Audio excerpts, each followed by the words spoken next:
Ladies and gentlemen, again, let me welcome you at the next panel discussion. This time we will discuss the CE recovery and resilience plans, accelerating the transition towards a zero-emission transport sector.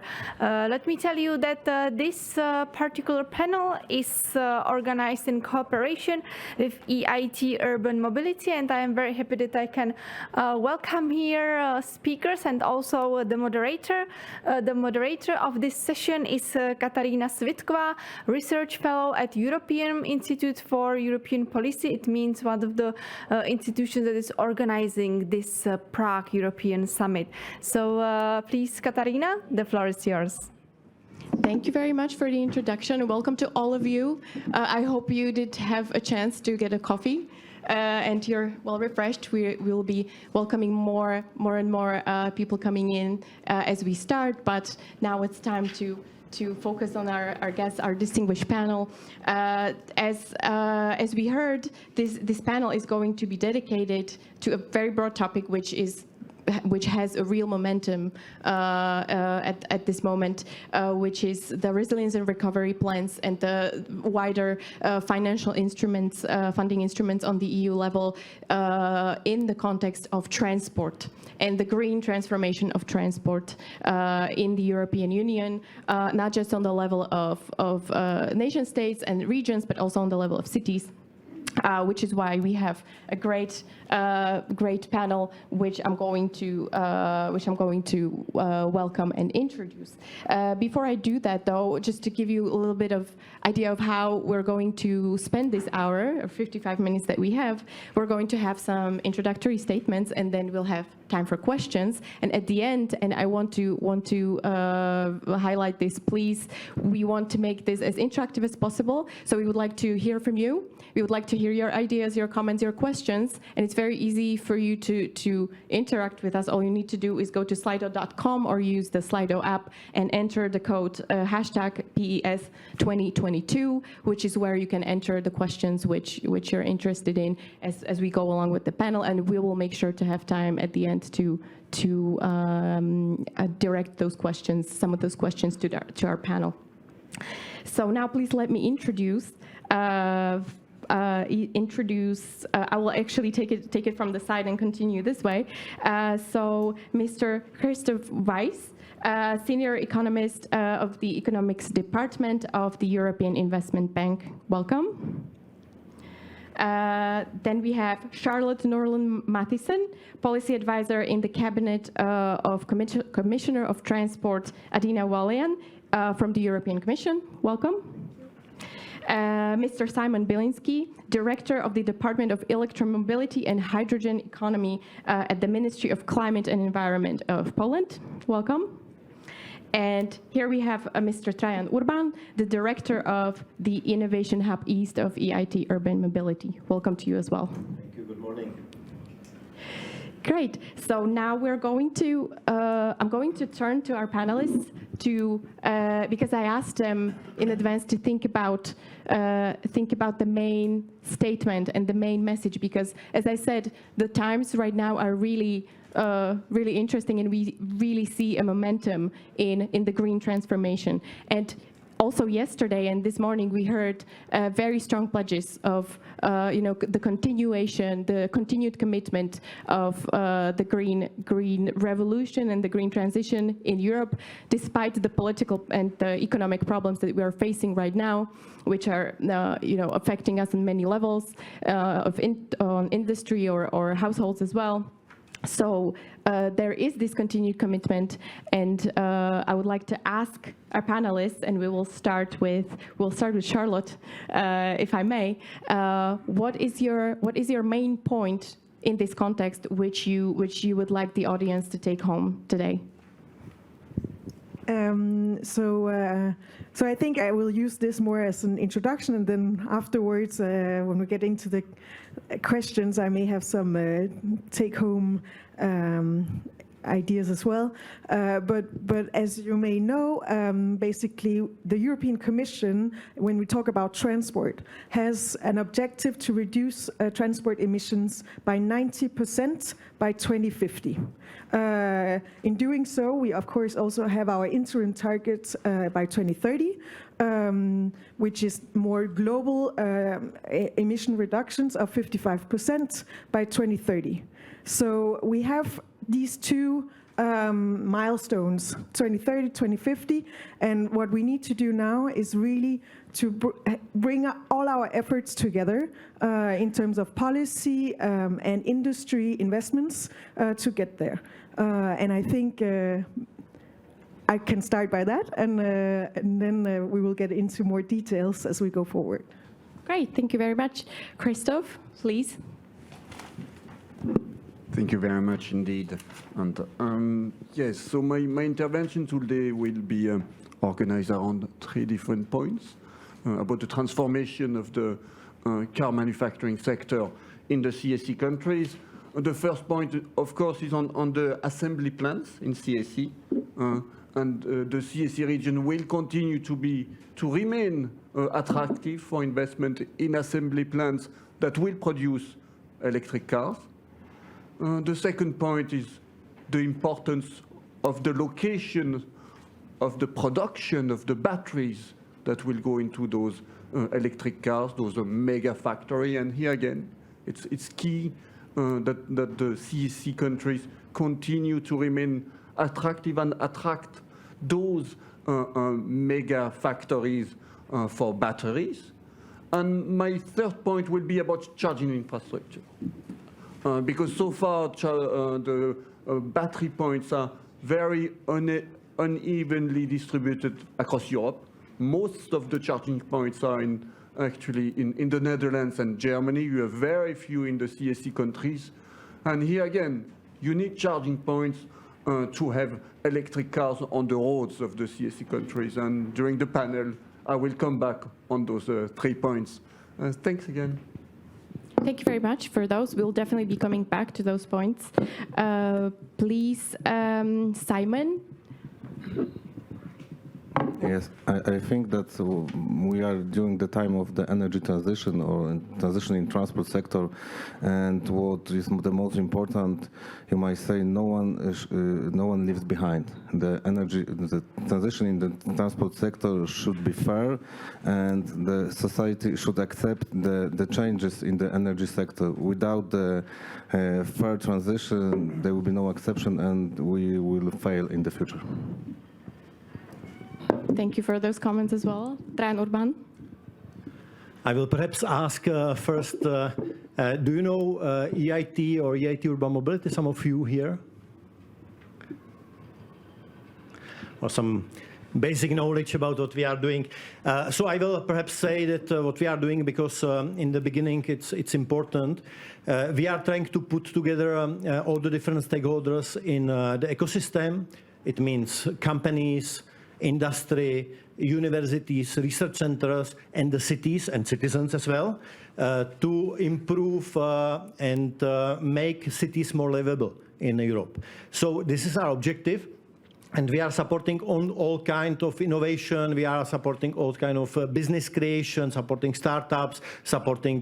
We are, for example, focusing on a high educational system. So we are working with many prestigious universities, and we are cooperating with them on master programs and PhD programs. So we are trying to put together this KTH triangle to assure the innovation, and the innovation, it's what my colleagues were mentioning, and I think we will tackle it in the discussion more deeply.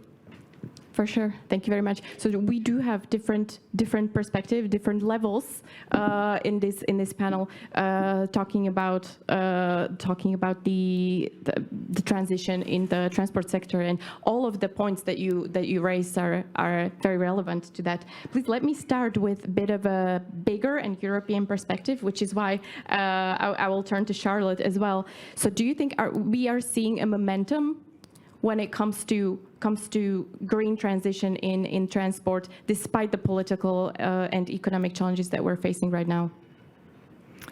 The short answer, yes. The longer answer, in what we are seeing when we look specifically at e-mobility on the road, is that the take-up of electric vehicles has accelerated much more than what we thought it would over just the last years. Basically, last year we came out with the Fit for 55 proposals, which is a package of proposals to reach the Green Deal objectives. And with this package, we had a number also of what we call staff working documents and background supporting analysis to see the, let's say, the projection of how and when we will get there. And when we look at these today, we see that it's going much faster than what we expected, basically. That being said, the take-up of infrastructure is not going as fast as the take-up of EVs. And this is also why we have proposed the alternative fuel infrastructure regulation last year, and which is a proposal that is now just starting by being negotiated by co-legislators, and which is proposing binding minimum targets for the rollout of infrastructure across the EU. So that means what we're proposing is to have, from the Commission side, let's see what the co-legislators agree on, but we are proposing 60 kilometers, every 60 kilometers on the main corridors across the EU to have a recharging point by 2025, and even stronger outputs in terms of kilowatts by 2030. So that's only by talking about electric recharging, but of course we are also looking at hydrogen.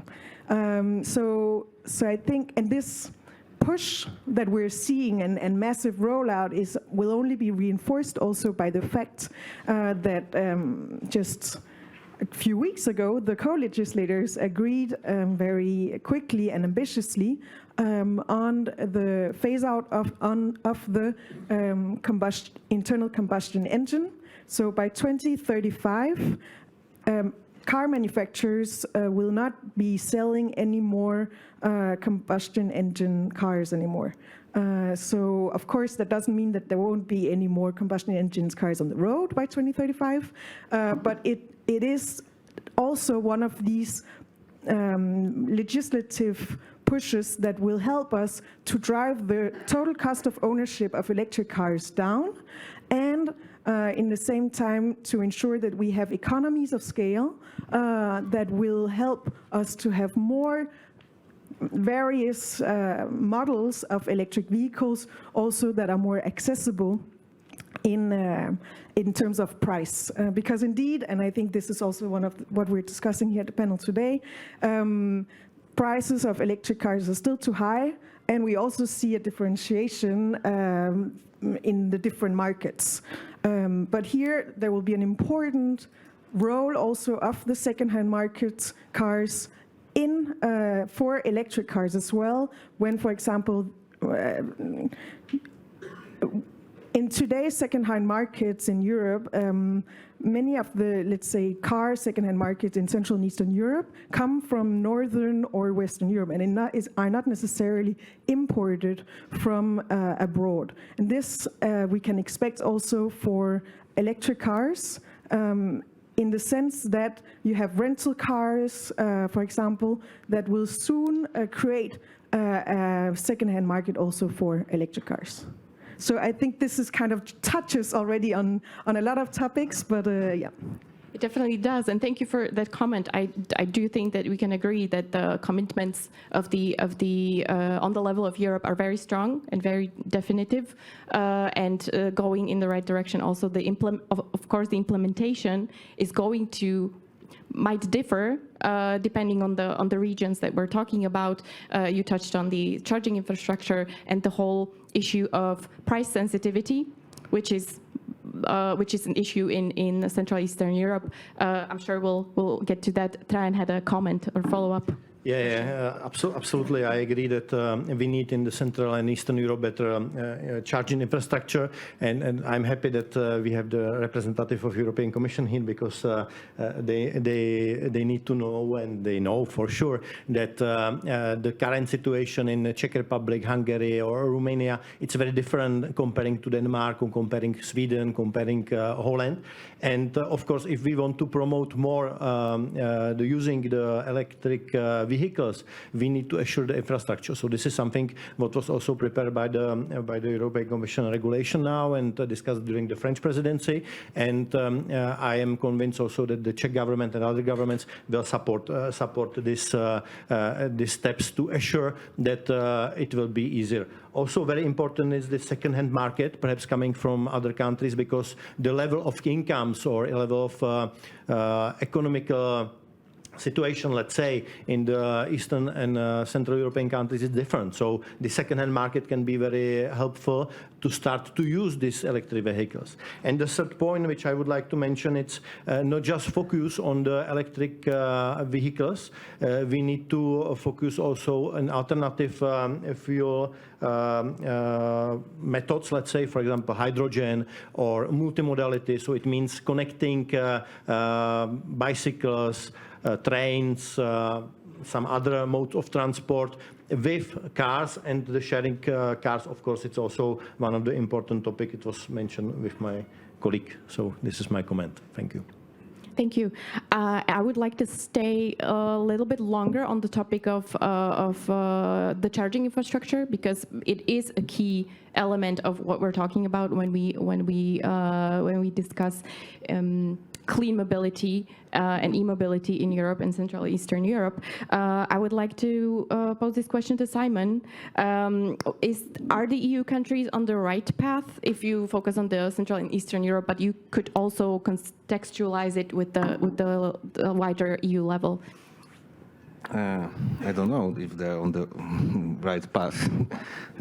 I think that we have, as it was said, the discussion on AFIO, on the alternative fuel regulation, and CE countries have a different opinion than maybe Western countries, and mostly because of the development of the market of the electric vehicles.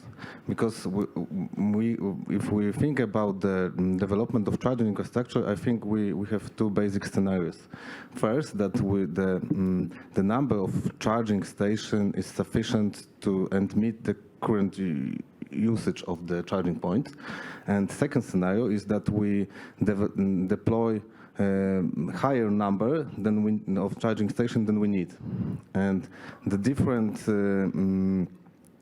stakeholders of the electromobility market have different view of that, because charging point operators, they would like to have the sufficient number of charging stations, because for them it is an income. The higher number for them is the risk of stranded asset. And if we discuss in Poland the deploy of the charging infrastructure, we also think that if the number of charging stations will be higher than the current usage, is the risk for CPO, for stranded asset. And we also we cannot forget about the electricity grid. If we would like to deploy, for example, fast charging network or fast charging station, we need to have the grid that could be used if we would like to charge our cars with 300 kilowatts.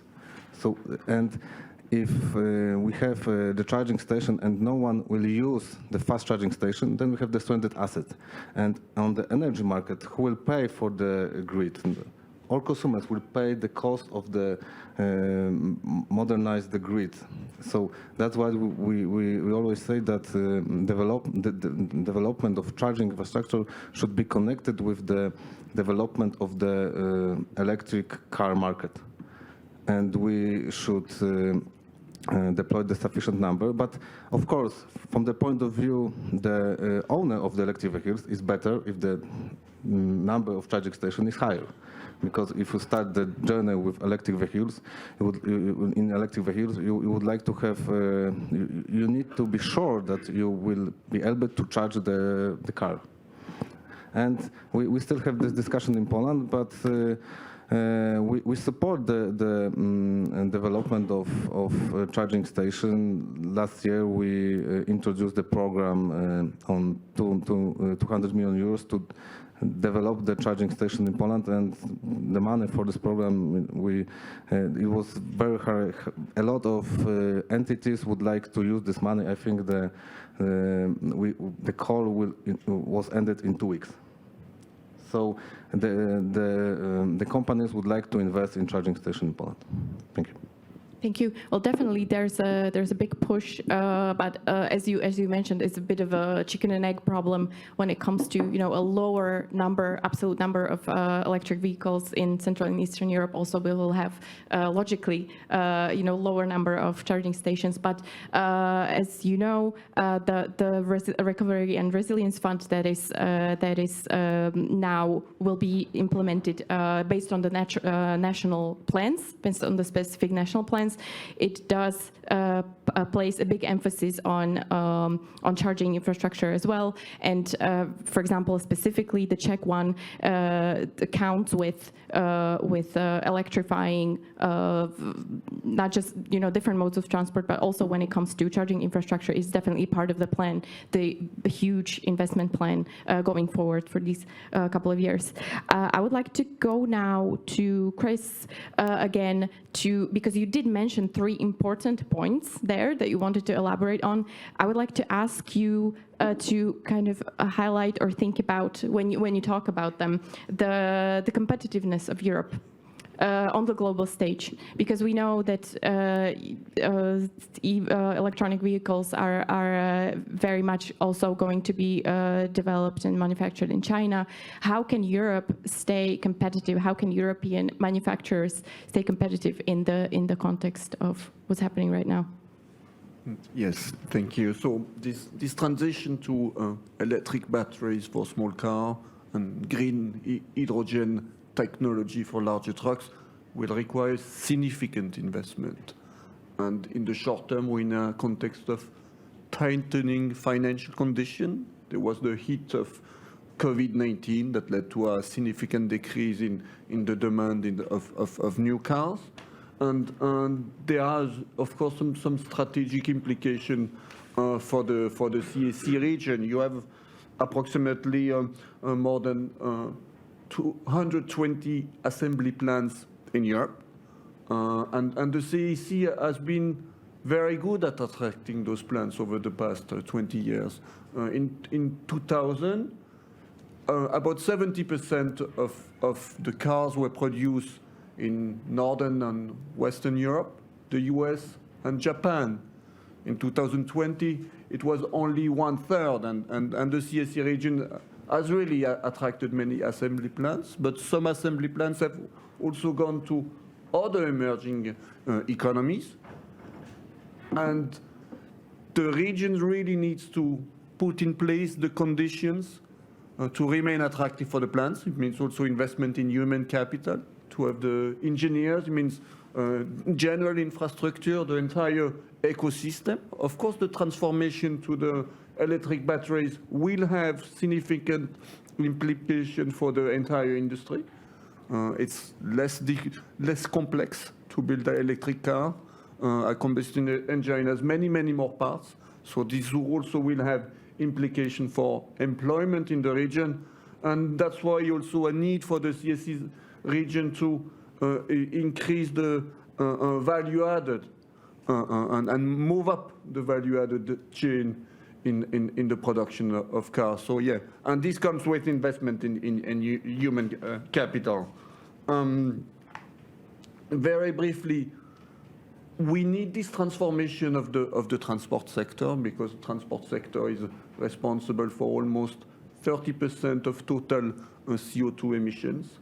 And unlike many other sectors, it's a sector where emissions continue to grow. And car passengers represent about 12% of total emissions.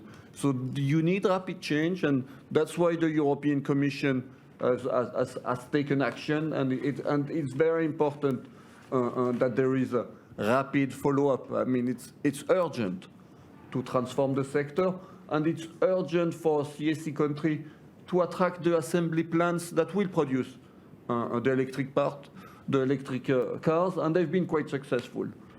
But again, on top of having the assembly plants that produce those electric cars, you also need to have the factories that produce the batteries. And currently, China represents more than 70% of cell manufacturing.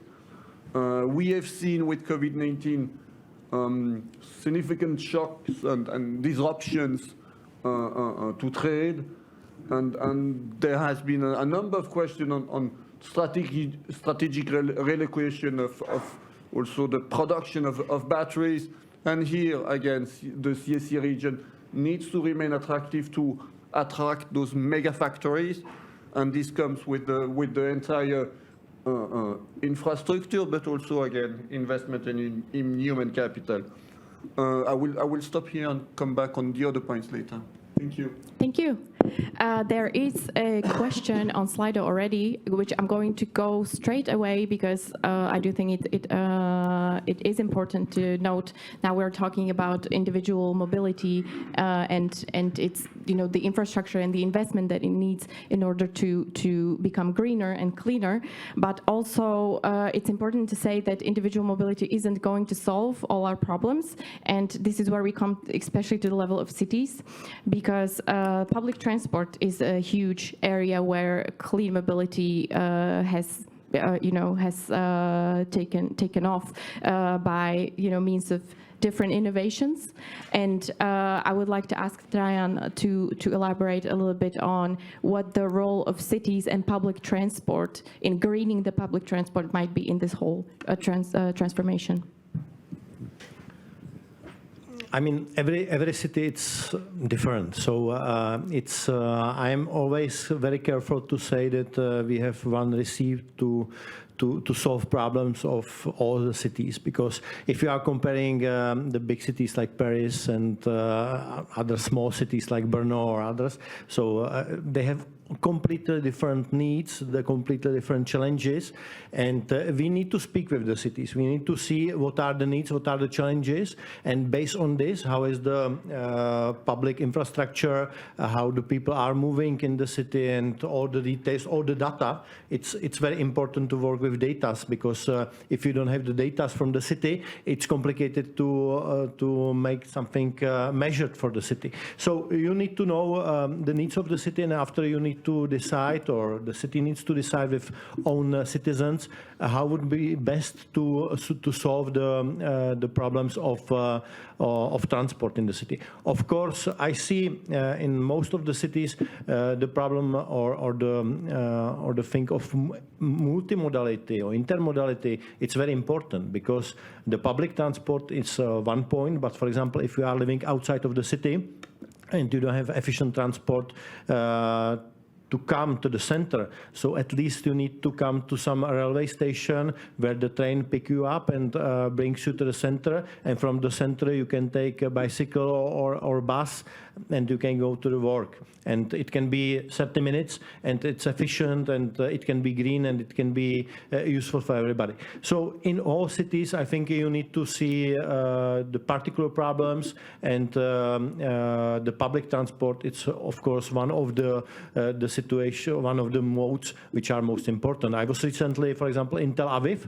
They don't have the metro stations, and they are now planning with the huge city of Tel Aviv to build metro station. Of course, you can imagine it's very complicated, because you have to go under the city and build the lines and prepare all the infrastructure.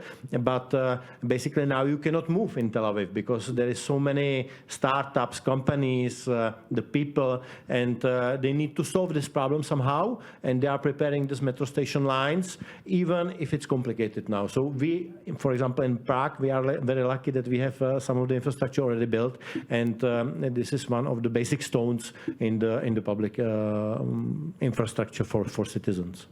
So how do you think those lessons from Israel, as you're saying, there are many examples and many lessons and interesting success stories.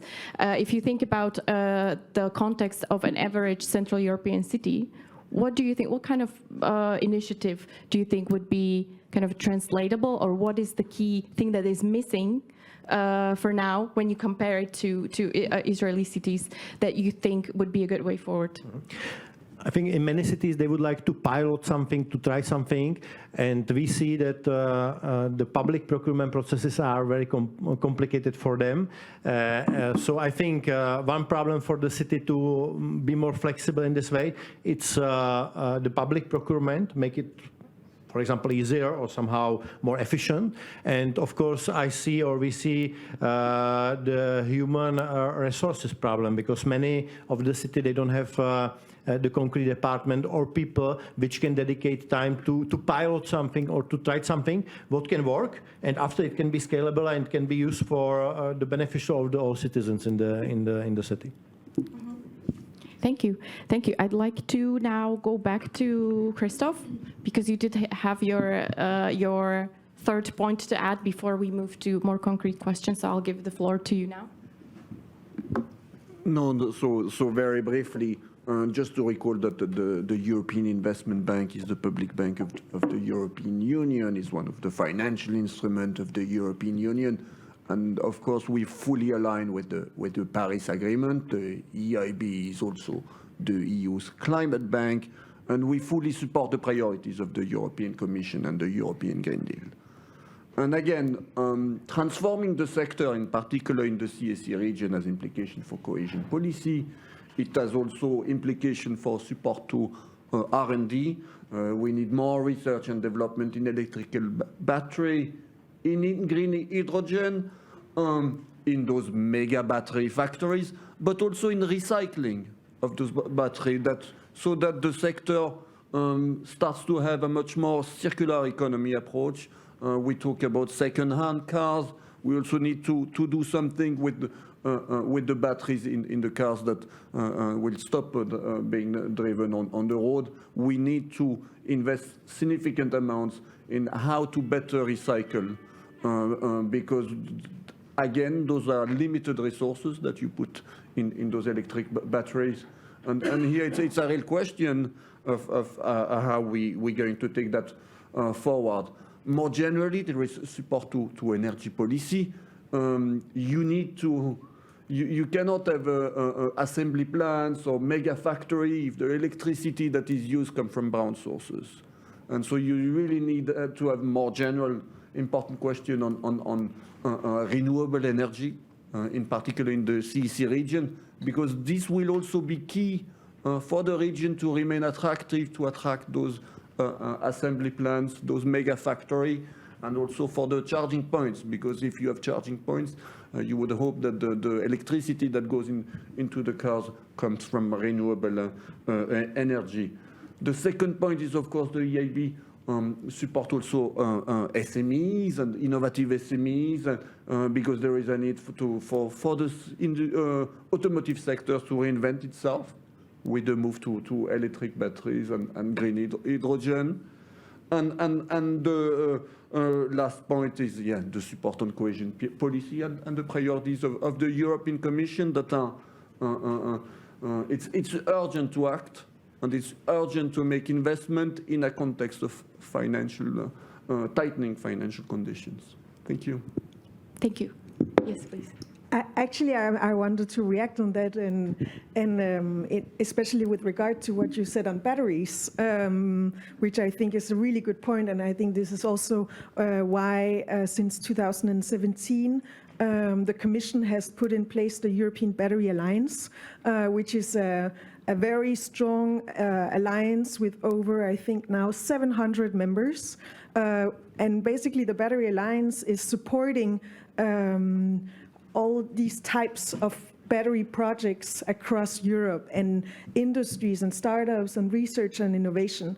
And when we talk about Central and Eastern European countries, indeed, there's also a strong presence of CEE investment and companies, and notably in Poland and Bulgaria, as far as I understand. Maybe you can correct me, but and on top of the EBA, the European Battery Alliance, this mandate under Ursula von der Leyen, we have also started the horrible acronym IPCEIs, the very important projects of European common interest, and basically which is a way to grant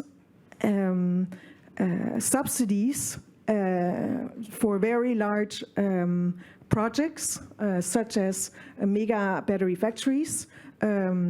So let's say going a little bit around state aid rules in these very specific cases where there is a European interest. And this comes, of course, on top of the battery regulation that was adopted only recently also, that looks at recycling of batteries, between others. Yes, Jan wanted to follow up on that. Yeah, it's a very interesting topic, reusing and recycling the batteries. We are, as EIT Urban Mobility, we are financing the most innovative project in Europe, and that's a pity that the representative of Škoda Auto is not here today with us.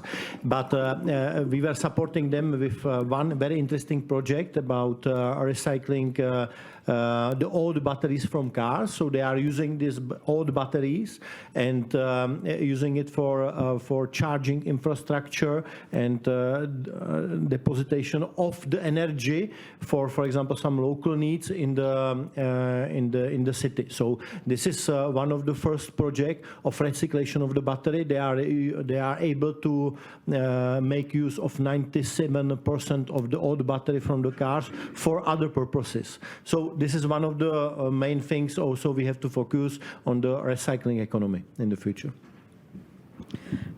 I'm jumping in again here, actually, because maybe I'm just wanting to get back to the previous topic about cities as well, where I'm a little bit name dropping here, but another important piece of initiative that the Commission proposed recently is the Urban Mobility Framework. And this urban mobility framework has the intention really to ensure that the Commission, as much as possible, can give support to cities in ensuring our transition to clean mobility. Of course, cities here are very much in their lead of their own decisions and what they want to do.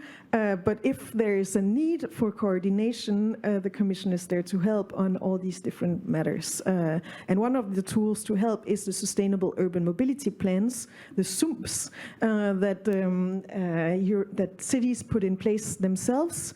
But in a few months, probably early next year, we will be proposing a recommendation to member states on the Sustainable Urban Mobility Plan's national support programs, which will be, from the Commission's perspective, a recommendation on how, let's say, national and city experts as well, independent city bodies, not city, but like EIT, for instance, maybe, could help cities, especially smaller cities that are a little bit sometimes, as you say, also in need of main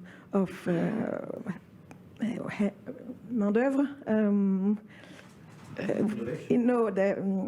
Assistance? Yeah, assistance in terms of work. They don't have enough people, resources, that's the word. And so their national support could be an important tool. Thank you, Charlotte. I guess this could be a question for both you and Trajan. Just staying a little bit longer on the topic of cities. Thank you for mentioning the SUMPs, the Sustainable Urban Mobility Plans. This is something that has resonated in this context because oftentimes, there is an argument that cities are sometimes much faster and quicker and more kind of strong change makers when it comes to implementation. When it comes to implementation of green technology, etc., because of course it's where you have to kind of realize things on the ground, and you have cities, many times you have city leadership that is very, very much kind of forward-looking and kind of leaning towards the transformation, green transformation. For example, in Prague, the plan has been published, and it's quite ambitious. So do you think, I don't want to play devil's advocate, but do you think cities could be kind of the push makers, or the more kind of spearheading the whole transition, as opposed to the national level of where things usually take more time and get more complicated? Yeah, absolutely. Of course, depending on the city, because some of the city, they are advanced a lot. We are, for example, piloting things in autonomous vehicles in Helsinki, so they are using autonomous bus. And of course, behind this, it's talking with citizens, explaining everything, preparing the regulation, etc. Because it's not an easy topic; it's very complex. The same, for example, in Rotterdam or Torino, they are piloting deliveries with drones. On the river or in the harbor. So these are things which are coming from the cities because they have some special needs. They want to try something, and after they are coming with the information, it's possible, but we need to do this kind of regulation, or it's not possible, we have to change. So this is coming from the city, and I think the cities are playing the crucial role. And I would also encourage the cities to invest perhaps more in these human resources in this department, because you need professional people to deal with these topics and be informed about what is happening in Europe or worldwide to be able to pilot something, to try something, and to innovate in your city. Thank you very much. I'd like to go back to a little bit to the charging question. Simon, because I do see a very interesting question on Slido, which I'm going to paraphrase. The question is, why is the EU supporting hydrogen in automotive industry if electric cars are more viable? Could we just stop here for a bit and maybe contextualize in what ways and what forms are electric vehicles more viable than hydrogen? Because we know that there are different types of vehicles that make more sense with hydrogen, and then passenger smaller vehicles with the electric charging. So could you elaborate on that a little bit? Yes, but hydrogen cars are electric cars.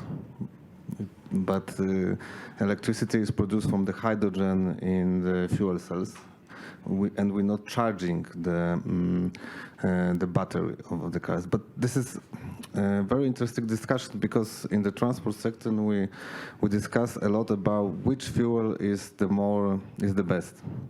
And if you look, I think that there was a lot of different analysis that suggests that maybe the best are the electric battery cars, because they are the most efficient on the energy side. Because if you would like to use a hydrogen car, you need to produce the hydrogen. If you would like to have the zero-emission hydrogen car, so the hydrogen should be produced from the renewable energy sources, or from some kind of it should be low-emission hydrogen or zero-emission hydrogen. And during the process of production of this hydrogen, there is energy losses. And then when you produce electricity from the hydrogen, you also have the energy losses.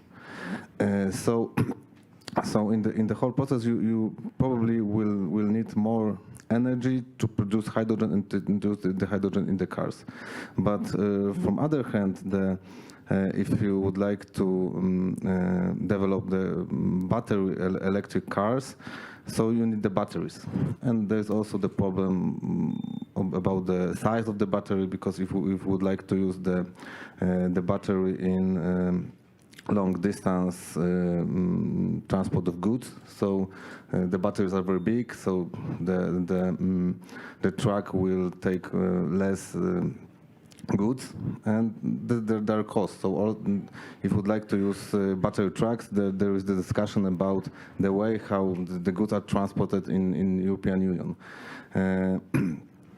So I think, in my opinion, the battery cars are the best for the passenger cars when we talk about the passenger cars. But in the transport sector, I see the future of the hydrogen. But this is only my opinion, because when we discuss this problem with the producer of the trucks, like German producers on Volvo, they believe in the battery trucks. So I don't know, to be honest. But from the side of the infrastructure, the battery trucks it will be difficult to implement, because we can imagine the parking lot with 100 electric buses, electric trucks, and every truck will be charged. So we need the power that we need. We think that it's 5 megawatts. So it's the power that we need for this small village. It's a lot of the power, but these trucks should be charged, because the goods have to go to the consumers. So this could be the problem, but from other hand, as I said, the producers of the vehicles will see the future in the battery car. So did I answer on the question? Thank you. Thank you. Charlotte, you wanted to follow up on that? Yes, maybe from the perspective of at least what we've put on the table on legislation, and especially alternative fuel infrastructure regulation, how the thinking behind indeed this question of batteries versus hydrogen. First of all, of course, the Commission in its energy policy and in transport policy were technology neutral. And the idea also behind technology neutrality is that in the end it's the market that has to figure out, let's say, what is the most efficient and cost-effective solution. At the same time, there's another probably reason to why we are technology neutral, and that is more linked to diversification. And especially in the context of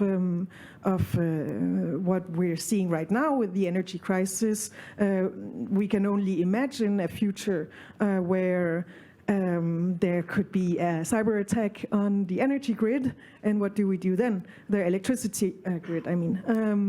So this is, let's say, probably an underlying question of why diversification and hydrogen plays an important role. Now, of course,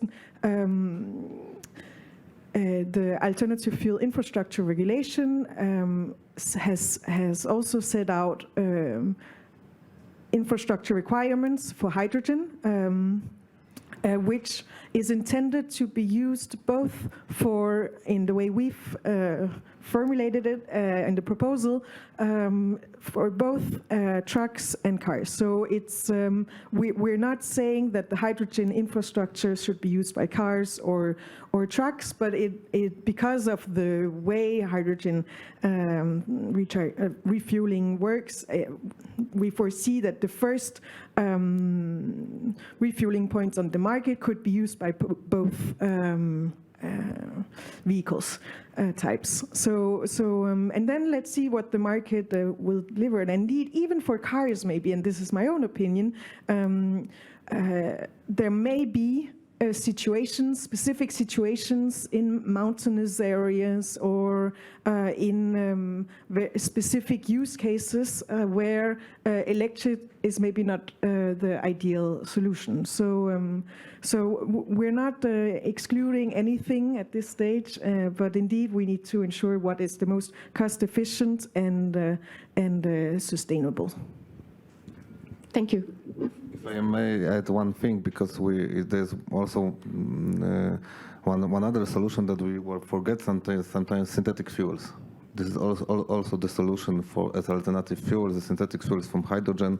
And if we use the synthetic fuels, there will be no need to change our vehicles, because the synthetic fuels can be used in combustion engines. But maybe I shouldn't say that as electromobility department director, but still. Thank you very much for those comments, for those kind of more technical comments as well. But I think these are very important when we actually talk about implementation on the ground. To actually talk about these issues. I would like to come back.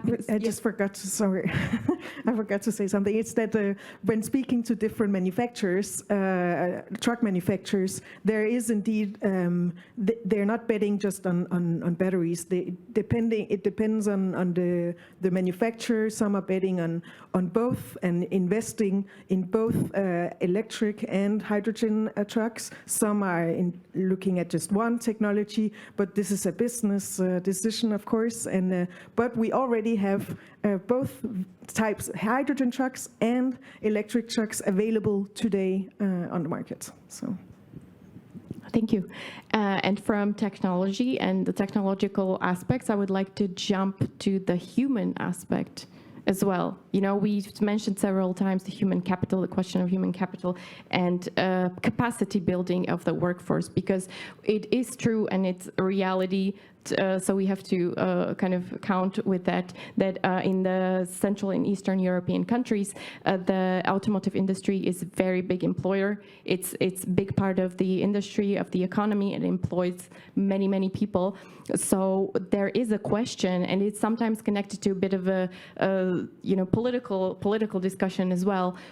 How do we help? How do we help those companies and to help the workforce, the people, to kind of build their capacity to go through this change and to refocus on different modes of manufacturing, different modes of different technologies, etc. How can the EU and the nation states help these major manufacturers to help with the capacitation of the workforce?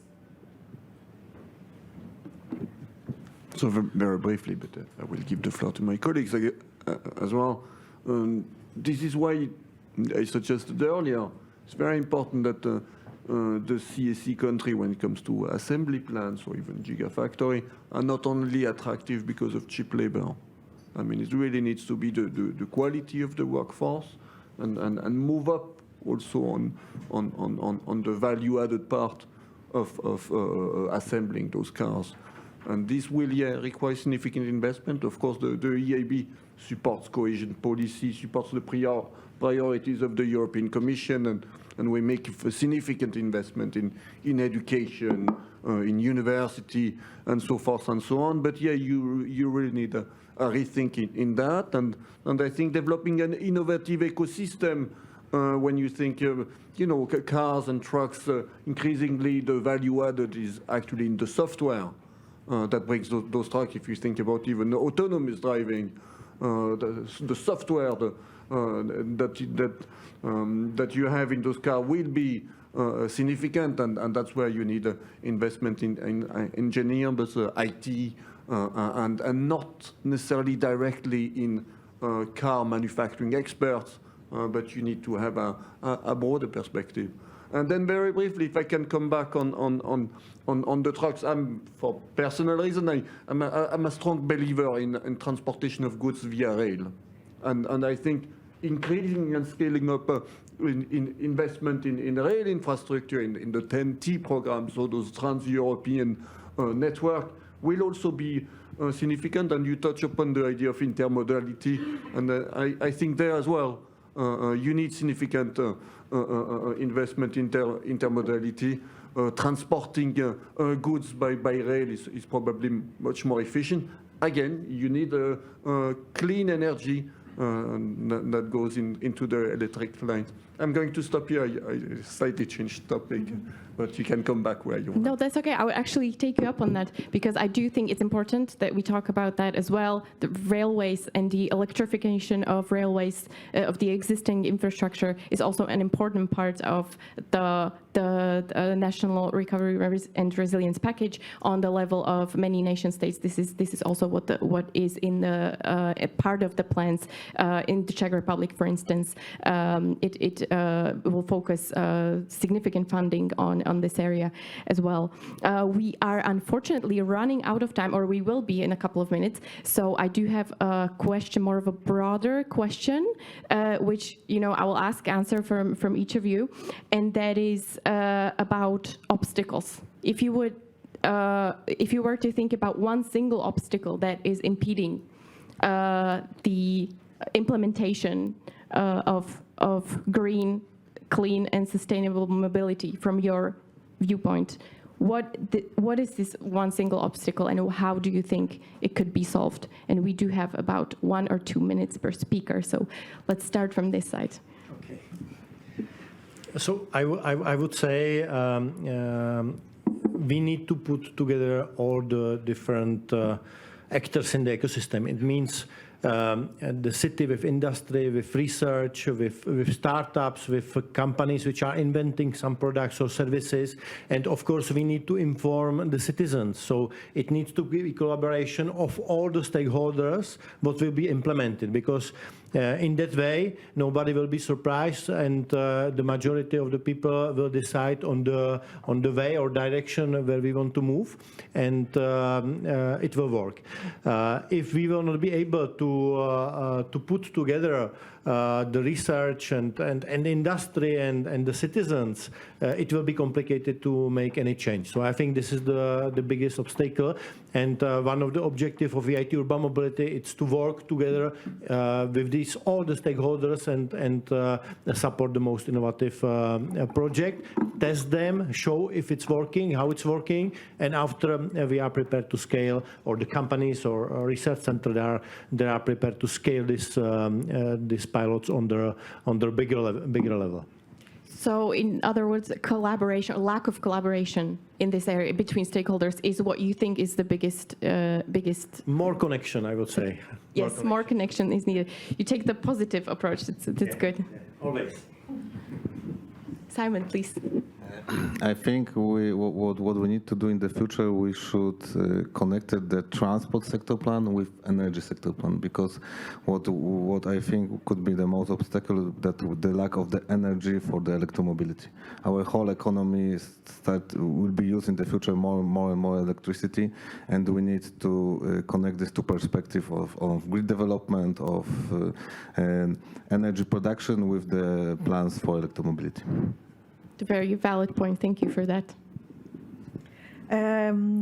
Yes, I was actually going to say the same as you, Simon, in the sense that we're really on a roll here. I think in some way we have legislation going, we have objectives, investments are coming.